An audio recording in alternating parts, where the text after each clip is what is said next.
The physical devastation of a nuclear weapon exploded near the ground is obvious. What is not so obvious is the far-reaching destruction of a nuclear weapon detonated at high altitude.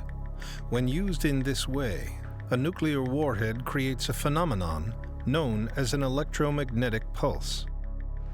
I'm standing on the beach in Santa Monica, California, 3,000 miles away from Ground Zero in New York City. But if a nuclear weapon were detonated high over the center of the United States, instead of over the city, standing here on the beach, I might be a casualty too. That's because of something called EMP, or electromagnetic pulse, a giant flush of electrons and ionized particles that's pushed out by a nuclear explosion.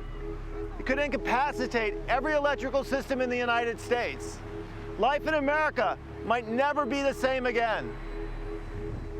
EMP, electromagnetic pulse, is an intense pulse of electromagnetic energy that's produced by a nuclear weapon when it's detonated above the Earth's atmosphere.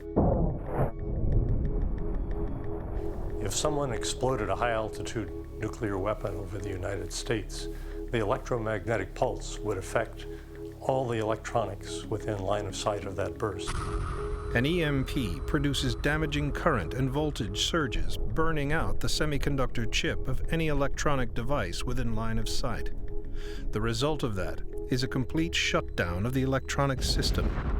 Were the blast to occur high enough, the entire continental United States would be left with no electric power or the things that depend on electric power. Medical services wouldn't be available because they needed electric power. Telephones wouldn't work. The traffic lights would stop working. Big traffic jam. Transportation would be shut down. Electronic funds transfer wouldn't work, so you wouldn't get your paycheck. You wouldn't be able to use your credit card. Food stocks would run out very quickly. Everything we know about life today that makes it convenient and efficient would be shut down. The day after an EMP attack, the configuration of the country would be more like that around 1800.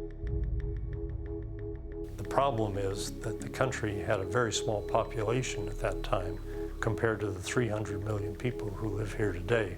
There would be a real challenge to keeping our population even alive, much less strong and viable after a high-altitude EMP event. 6-4, Mike, affirmative. Left turn on 7. Speed. Very good, Bob. Been cleared through. Yes. 6-4, Mike, affirmative. Left.